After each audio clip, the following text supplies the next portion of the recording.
sex, passion, power, bliss, danger, temptation, union, sin, love, lust, lost, pleasure, pain, creation, compulsion, risk, death, ecstasy, sex.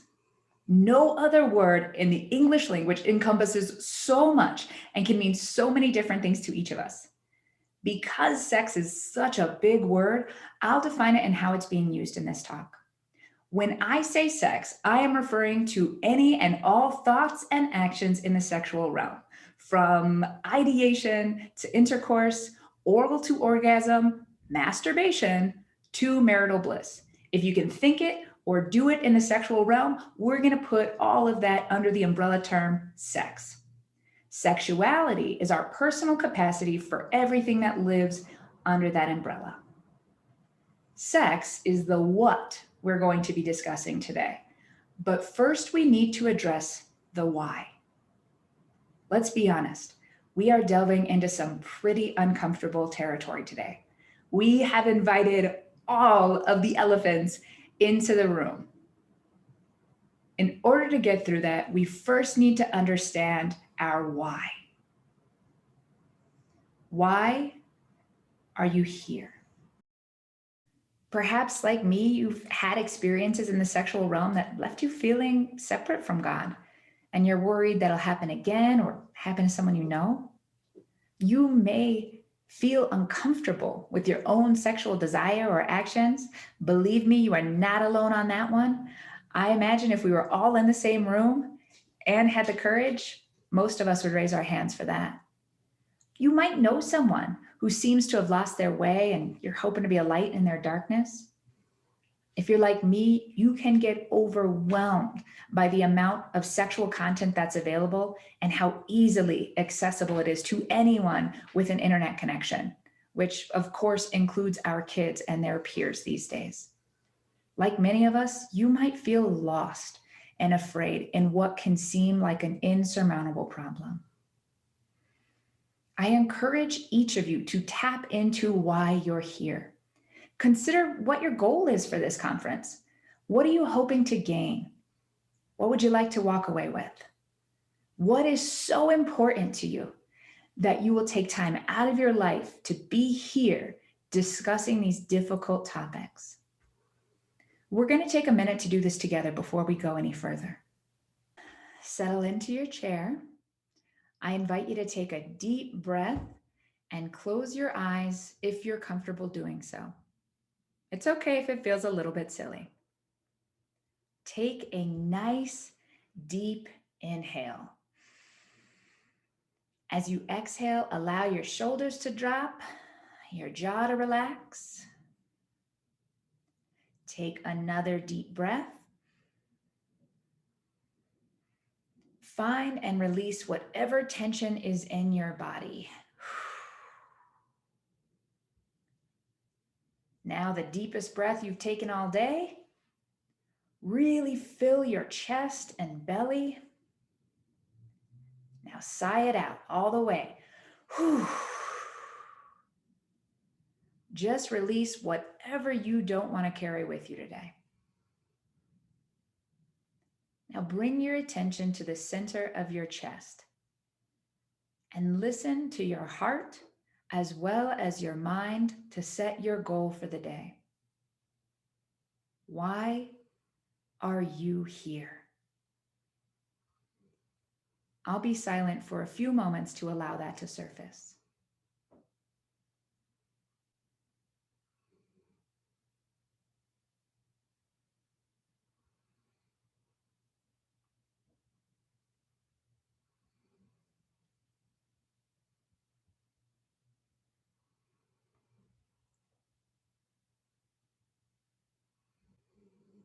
Once you've got it, I welcome you to open your eyes and come on back.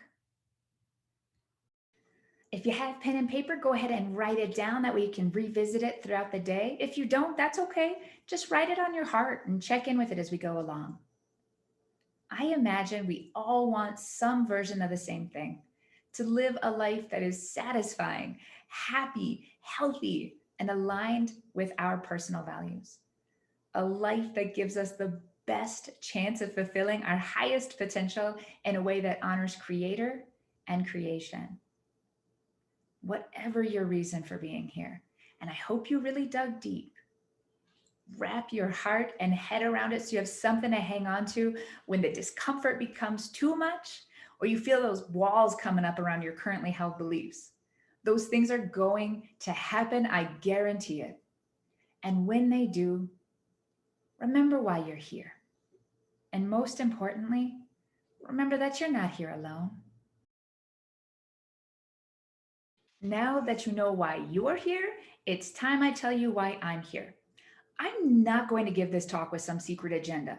There is no big surprise reveal at the end.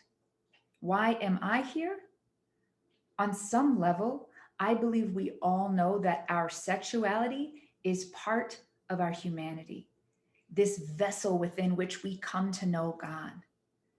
When we exile our sexuality, we close ourselves off from developing an intimate, joyous relationship with God and our whole selves. I'm here because I know firsthand what it feels like to live life without that. I know what's at risk when we tear apart our sexuality from our spirituality. I hardly survived it. I was 5 years old when my dad first became sexual with me. I was 5 years old when I began living a double life that would span over 2 decades, fueled by sexual shame. I was 5 years old when the seeds were planted in me that would later sprout into sexual harm towards others. At 5 years old, I began a silent prayer for God to save me or kill me. A prayer that would continue ceaselessly for over 20 years. The things we are talking about today are the lessons I began learning as that 5-year-old child. I'm here, so no one else has to learn them the way I did. Now you know why I'm here, so grab onto why you're here, because here we go. We are going to be covering a lot of material today. So take in what you can and refer back to the recording later when you need to. I wonder if you can remember receiving the talk when you were younger. How old were you? Who gave it to you? Do you remember what information was shared? How did you feel while it was going on? I'll be honest, I don't remember the talk my mom gave me, but I'll never forget the talk my mom received. My mama grew up on a farm in Iowa.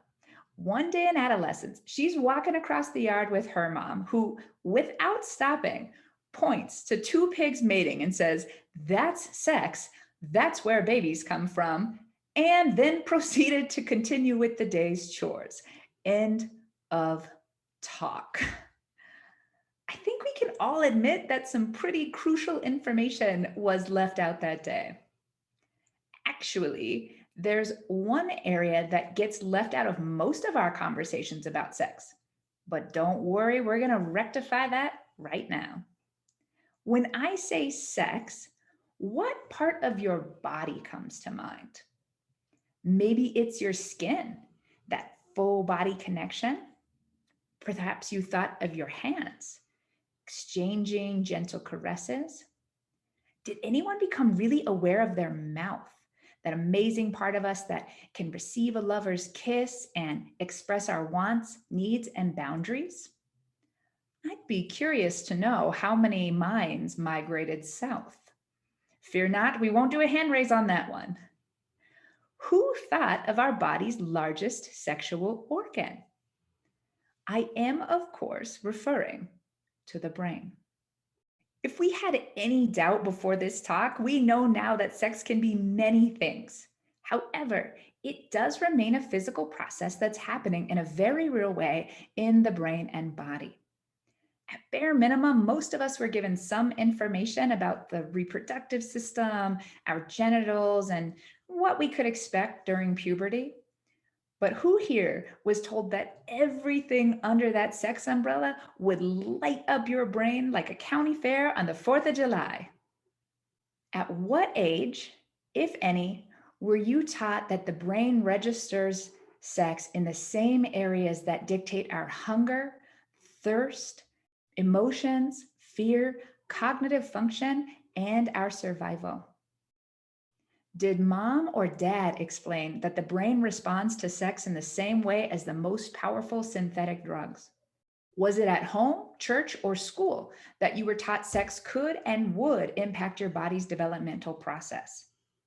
Who explained to you that the hormones associated with sex would alter your view of reality? Don't worry, I'm not about to sit you down for the talk. And we're not going to go into a lengthy technical discussion of the amygdala or hypothalamus or our brain's gray matter. We are, however, going to just do a brief overview of the impact sex has on one area of the brain specifically. Why? Because sex has the most profound physiological effect on us, and boy, can it cause a lot of trouble when we're not mindful of this. As humans, we came equipped with an internal system of safety, the limbic system, better known as our fight, flight, freeze system, which includes a system for motivation built in called the reward system. It encourages us to engage in certain behaviors that help ensure our survival by rewarding us with feel-good chemicals like dopamine and endorphins. And you guessed it, sex triggers this system in a big way. You might be thinking, yeah, but Jace, we don't need sex to survive. And you're right, of course, but our species does. So the brain went ahead and incentivized this as well. In fact, even just the anticipation of sexual things triggers those receptors for the feel-good chemicals. So far, so good, right? Who doesn't like a reward? Well, we started running into issues with this when our world became full of abundance and resources weren't hard to get, like before you could pick up your meal through your car window or arrange for sex on an app. Nonetheless, these things still trigger the reward function of the limbic system for our survival. This system is being triggered at rates never expected. Every time that button gets pushed, we get our reward and the limbic system is alerted. For anyone like me who has a background of adverse childhood experiences, the brain has a deficiency in those feel-good chemicals and increased functioning in the parts of the brain that deal with things like stress and vigilance. So those feel-good chemicals feel even better in our brains and bodies, and the desire for them is higher as the brain tries to balance the system. So what do? We push that button any chance we get. And what happens when you push that button any chance you get? The feel-good experience decreases. What's the solution? To push the button more often and find new buttons that trigger the feel-goods. All the while, the survival system is engaged and links whatever is causing that trigger, drugs like cocaine or behaviors like sex, with very real survival. Over time, the brain becomes convinced that this substance or behavior is required for life. This is where compulsion and addiction come into the mix. We're touching on this as part of our talk today because it is very real, yet not discussed very often. You may have heard of people who will risk their livelihood, relationships, social standing, or physical well-being for a substance or behavior. And yes, this can include sex. Maybe you even have someone in your family who does seemingly insane things. This is why. When the brain links that substance or behavior to survival, it overrides everything to keep them alive. Of course, there's no actual threat to one's life, but the brain doesn't know that because it has been wired to link that behavior with staying alive. In active addiction, it really does feel like life or death, and people will do unspeakable things the further down that path they go. Not because they're bad people or have no morals. It's an actual malfunction of the brain and body. We don't have enough time in our talk today to dive into this fully, but it's crucial to mention because of how serious and prevalent it is in our world today. And it begins a lot younger than you think. I also bring it up because it was never discussed with me, and I spent years destroying my life and discarding my soul. You see, I'd been told that I had to be mindful of alcohol because addiction ran in our family. Boy, did I think I was clever when I discovered sex offered a greater high and a deeper numbing. I thought I had found a loophole in the self-medicating conundrum. All the escape, none of the consequences. I was wrong. Sex addiction is very real, very serious, and very treatable. If you need more info in this area, I want to direct you to a free Introduction to Sex Addiction course on my website, jacedowney.com/sex addiction course. I also have dozens of videos on this topic on my YouTube channel, youtube.com/jacedowney. If you're concerned about your sexual behaviors or your relationship with sex, trust me, you are not alone, and there are solutions. It's not that no one else is experiencing it, we're just not talking about it. And believe me, not talking about something doesn't make it go away, despite everything my Midwestern Irish Catholic family will tell you. Undoubtedly, addiction can be destructive, but there is a component surrounding sex that's even more dangerous: silence. For a nation known to sexualize everything, sex is noticeably missing from our conversations. As a result of a strict religious past and a Victorian era that has overstayed its welcome, sex got pushed into the shadows and has been in exile there ever since. We could spend several days discussing why this is so dangerous, but I think Thomas More sums it up nicely in The Soul of Sex when he says, "Take sex out of the world we live in daily, and it will become a giant, unsettling force. Leave something in the shadows long enough, and it will grow into darkness." I absolutely understand that this is an uncomfortable area. It's considered impolite and even offensive to some. Heck, in the Victorian era, the height of polite society, many women went into their wedding night never even having heard of a penis, let alone what to expect from it. You'd think men would be better off since they were actually able to get an education, but that's not entirely true either.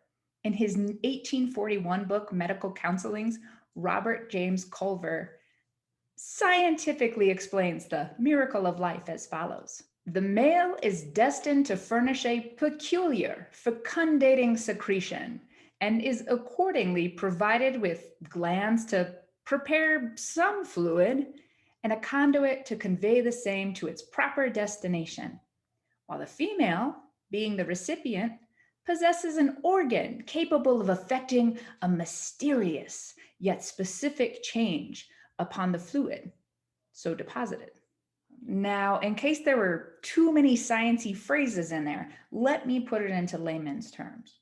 Men have these glands that prepare this fluid stuff, which goes into women that have a magical organ that turns the fluid into a baby, much like an easy bake oven. Boom.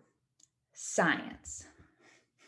We laugh, but this wasn't that long ago, and it's the foundation on which we've built our sexual culture and understanding.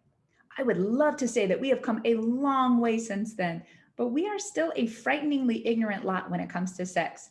I mean, sure, we know that the female reproductive system isn't just a penis with a baby in it, like this 19th century diagram shows, but there are still men and women who don't know where the clitoris is, and people still believe you can't get pregnant in water, which you can, by the way. Let's call it. Our quiet approach to sex doesn't seem to be serving us as a whole.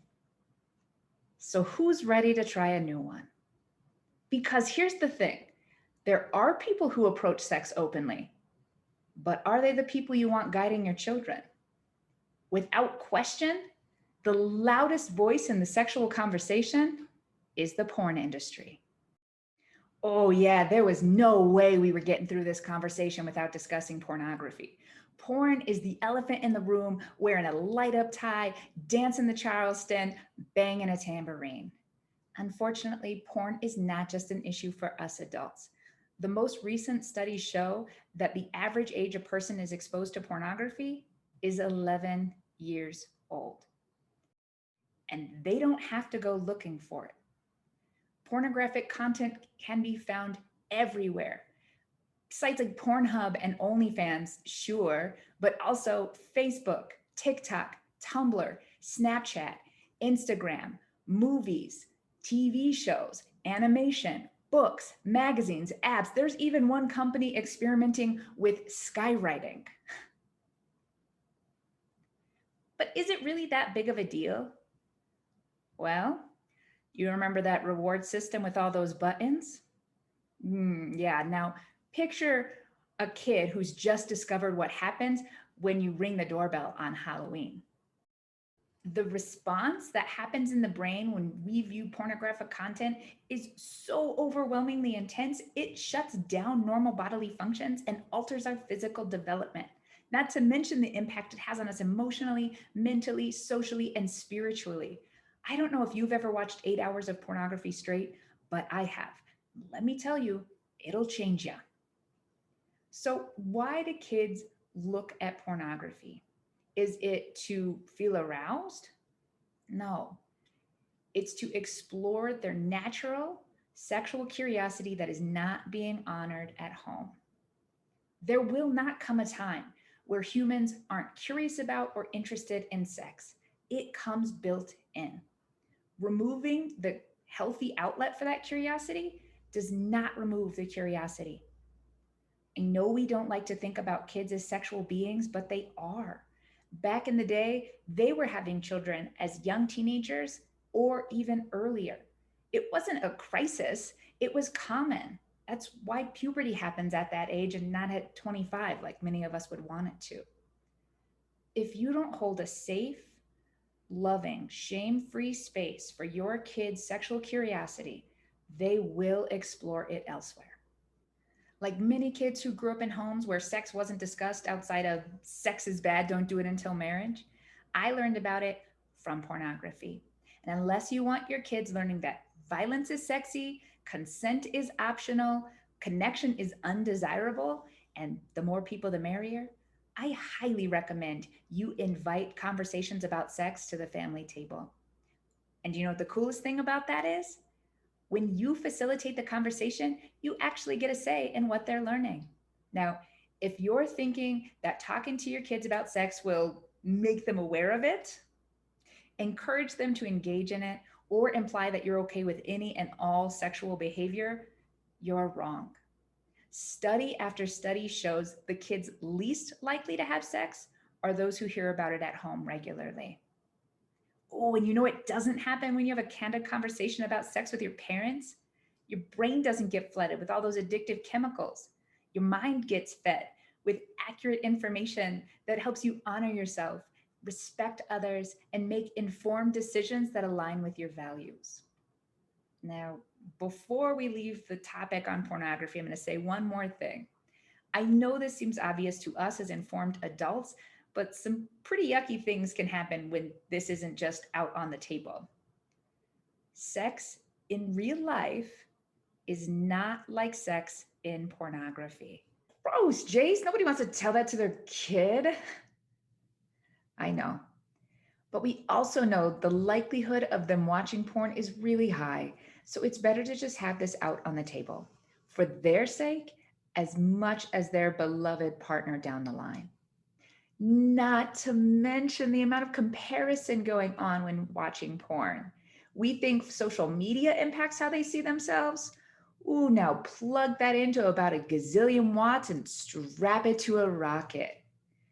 We know that what is happening in porn and the way people look in porn isn't real, but the brain doesn't, especially the developing brain. So it's better to just have this all out on the table so they know. For more on this, I highly recommend the documentary from Fight the New Drug called Brain, Heart, World. You can check it out for free on brainheartworld.org. All right, remember those other elephants we invited? We'll scooch on over because they are stepping into the spotlight. I'm going to say some things that we don't like to admit or hear. Hug your why close because this may get uncomfortable. No, it's definitely going to get uncomfortable. Ready for that first elephant? Sex feels good. Sex feels good whether you are having it with the spouse you love or the person you just met at the gym. Sex feels good. Ooh, that is a parent's nightmare statement. But let's play it through using my own experience. The main thing that I took away about sex is that it's bad if you have it before marriage, God will be mad at you, and everything will be the worst. All right, that was scary enough to keep me away from it for a while. Then, just before college, I decided to have intercourse with my steady boyfriend. I was so nervous because I assumed it was going to feel terrible because sex was bad. But here's the thing, it didn't. It felt good. Why? Because sex feels good. So here's the unconscious thought process going on for me at 18. If bad things feel bad, but sex feels good, then sex must not be bad. Hooray! Let's have it at every possible opportunity. Oh, mind you, I had pretty much tuned out for any of the sex education in school because I thought, well, I'll be a virgin until marriage and my husband will have been a virgin until marriage, so I don't need any of this information. So now I'm having sex without any of the proper safety or health or care information involved. But that's not the worst part. I now believe that God fully hated me, and shame began to weave in. I would have sex, which feels good, but then I would feel shame, which feels terrible. So I'd have sex again to feel good. And the downward spiral began. So, what if instead of being told sex is bad if you do it in the wrong ways and God will hate you, I was told this instead: sex is a loving, sacred realm shared by consenting adults. Sex feels good. We have receptors all over our bodies that respond pleasurably to sex. Our bodies are amazing things to be cherished and nurtured. Being physically enjoyable isn't the only thing to consider with sex, though. It also creates chemical bonds between you and your partner. This reaction in the brain and body is very strong. It can shape how you perceive your world, how you feel about yourself, your wants, your goals, and how you experience your emotions. It can even turn into addiction. Pretty powerful stuff. When we engage in sexual activity, we're not just doing it on a physical level. Sex is a sacred responsibility because of the effect it has on the rest of our lives and our relationship with ourselves, others, and God. We open up a channel to experience God directly with sex. It's important that we do that mindfully and with someone who can honor it. The fact that it feels good is kind of just icing on the cake. Whoa, it's a very different mindset to grow up with as I come into my sexuality. Am I right? Our next elephant is a shadow creature. We do ourselves and our young people a disservice when we pretend sex lives in a tiny little box. Sex is a powerful force that can be and is used for many things. Yes, sex can be used for reproduction, love, to share affection and connection, to come together in loving union. But what about all the other things sex is used for that we don't like to talk about? Sex can be used for status, resources, safety, control, dominance, pleasure, escape. We have sex out of a sense of obligation or to feel accepted because we're afraid we'll be discarded if we don't. Sex can be used for competition, to gain popularity, to seek revenge, to decrease insomnia, to relax, to get ahead. Sex can be used to feel better or to feel nothing at all. If we don't address these shadow elements up front, we run the risk of sex being a catch-all for every perceived deficiency in ourselves and our lives. And it works for a time. Problem is, by the point we discover what's going on, we've opened ourselves and others up to deterioration at a soul level. Take it from me, that is a hard road to come back from. It's so much simpler to just discuss this up front so that this next generation doesn't fester in the shadows because they think they have found a solution for their hurt through sex. And if we think they aren't already trying, we are mistaken. Check out Peggy Orenstein's books, Girls and Sex and Boys and Sex, for a fascinating and frightening deep dive into kids today and how they view and approach sex. We're going to bring up a few elephants together now because they all have the same frightening result. They might be the most elephanty, so stick with me. We can be aroused by all kinds of things, including appearance, intelligence, kindness, and connection, as well as pain, degrading language, objects, body parts, role play, rope, losing control, taking control, and anything your imagination can conjure up. As humans, we can be aroused by pretty much anything. It's not necessarily a disorder. Humans are just sexual creatures. All sorts of weird stuff can happen surrounding sex. Weird sounds, smells, tastes, weird words being blurted out, unexpected reactions, things working, things not working, your lover's dog at the edge of the bed staring at you incessantly, or two dogs in my case. Sex stuff can be weird, and that's okay. Weird can even be fun and build intimacy. No consensual sexual thought or act is bad. There may be some that don't align with your personal values, but none are inherently bad. That is something we each must decide for ourselves, and we don't get to decide for anyone else. Let's all take a deep breath to allow that discomfort to dissipate, because understanding the impact of the silence and shame surrounding those above elephants is paramount. While working in the sexual healing space, there is one question I receive above all others. What's wrong with me? That's how the question is phrased, but what's actually being said is, I'm not normal. I am unlovable. I am not worthy of care, respect, or grace. There is something bad in me that makes me unacceptable to my family, community, or culture. Please fix me so I can be loved. That above all else breaks my heart. I lived most of my life believing those same things. That's sad for me and everyone else who can say the same, but let me break it down on why this is problematic for society as a whole, again using my own experience. I decided that there was something wrong with me pretty early on. It's a common conclusion for kids to come to when something hurtful is happening to them from the adults in their life. Why?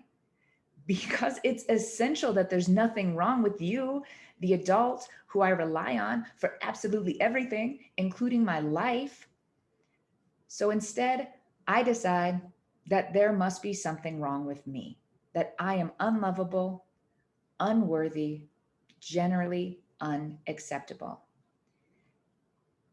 Harming a child is such an unnatural thing that even that child understands. This is not the natural order. Therefore, something must be off and it must be me, right? Our brains try to make sense of it. And that's what so many of us come to. Now, of course, this isn't a conscious thought process that's going on.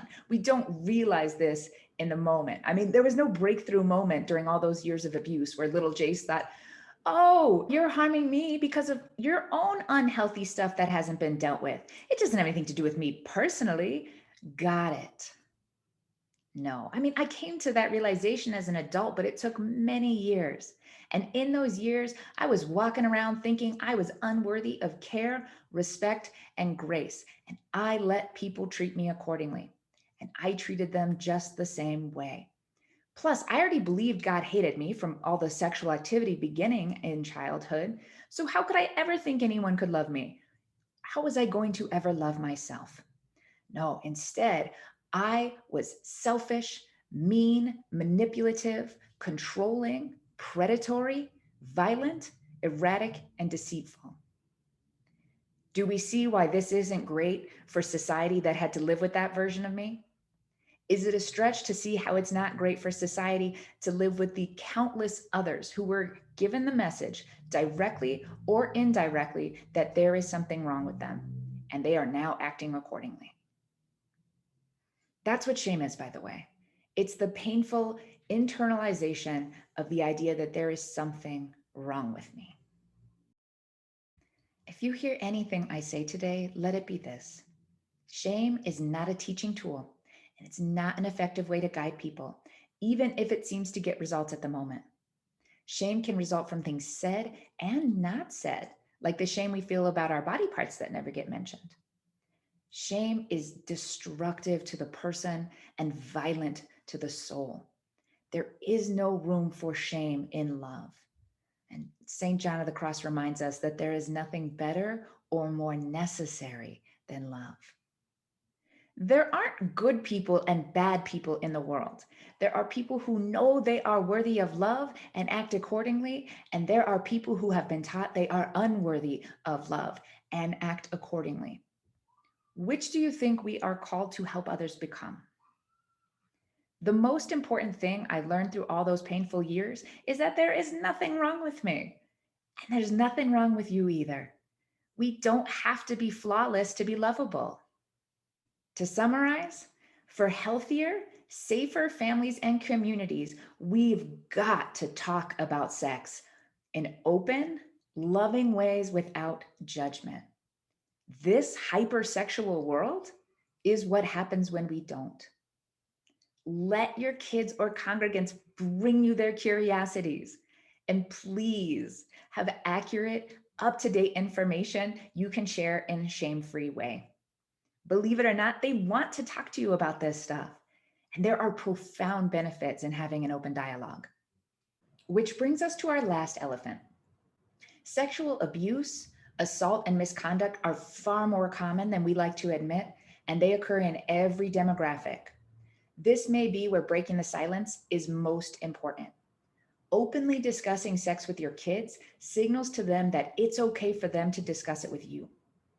I didn't tell anyone what happened to me until I was 29 years old. I never even implied something had gone on. Why didn't I tell anyone? Like many kids in that situation, I thought I had done something wrong, that I was to blame, that I was bad, that there was something wrong with me. My dad never told me any of that. People who sexually abuse kids from homes where sex is not discussed don't actually have to. I didn't understand why we didn't talk about sex in my family, but I did understand to stay silent about it because everyone else around me was. Even if I had gotten the notion to say something, I wouldn't have been able to because I didn't have the language for it. Nobody had given it to me. This stuff isn't common sense.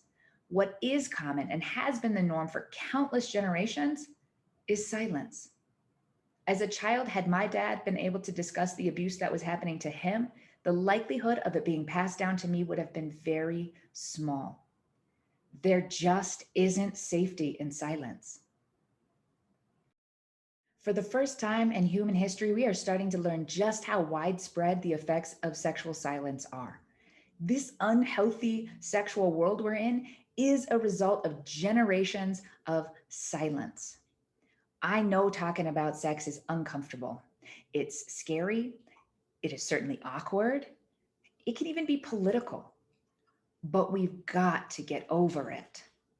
Not talking to kids about sex didn't result in them avoiding it. It turned into increased unplanned pregnancy, rising rates of STIs, assault, harassment, sex as a social transaction starting younger and younger, and a hookup culture where kids pass out oral sex like handshakes. And those are just the effects we can track.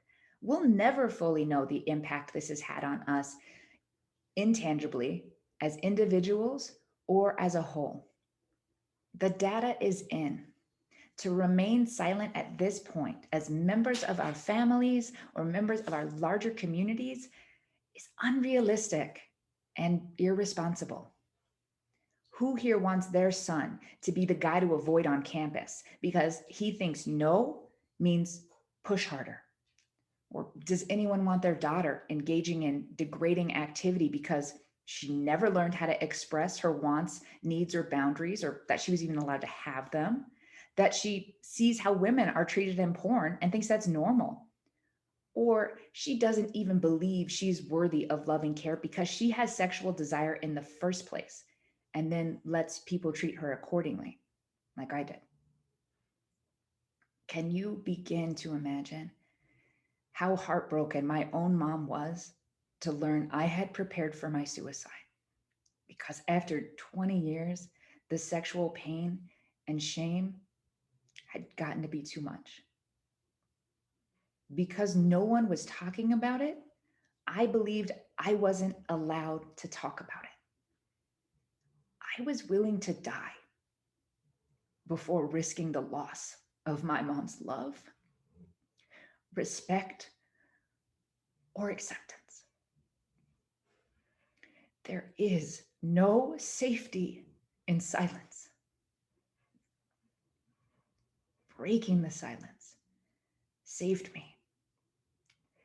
Speaking up about my sex stuff, first privately and then publicly, gave me a life I could never have imagined. And it led me to discover the truth about sex, which I will share with you in just a minute. The reality is, sex is incredibly powerful in its ability to transcend our humanity as well as connect us with it, its capacity for harm as much as healing, and its unique potential to unite us with the divine. When do you feel most connected to God? You may experience it while engaging in the rhythm of ritual. For some people, it's during early morning contemplation. Others feel closest through song. Perhaps being embraced in the community during service is when you feel that. Who feels most connected when they have sex with God? Now, if that question just made your entire body tense up, let me ask it another way. What is at risk when we have sex without God? Biblical scholar David Carr gives us a concise answer. Sexuality and spirituality are intricately interwoven. When one is impoverished, the other is warped. There is some kind of crucially important connection between the journey toward God and the journey toward coming to terms with our own sexual embodiment. Sexuality without spirituality is incomplete and will always leave a hungry space to be filled, an endless longing to be entirely consumed in union. The same is true for spirituality without sexuality. Father Richard Rohr rightly proclaims, to attain a whole and truly passionate sexuality is hard and holy work. So people, let's get to work. Let's get to work to ensure no other precious 5-year-old has to be harmed, because instead they are being properly cared for by informed, loving adults who are brave enough to put their discomfort aside for the well-being of their family. Let's get to work in creating a world in which our energy isn't invested in fear surrounding the sinfulness of sex, but in celebrating the sacredness of sex. Let's get to work in uniting our sexuality with our spirituality so we can live as whole integrated beings.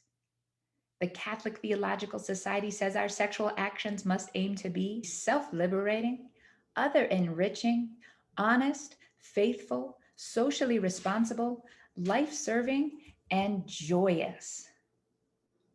But what do you say? After everything you've learned, what do you wish would have been discussed with you when you were younger? That is your homework assignment. As uncomfortable as it may be, I invite you to reinvent the talk.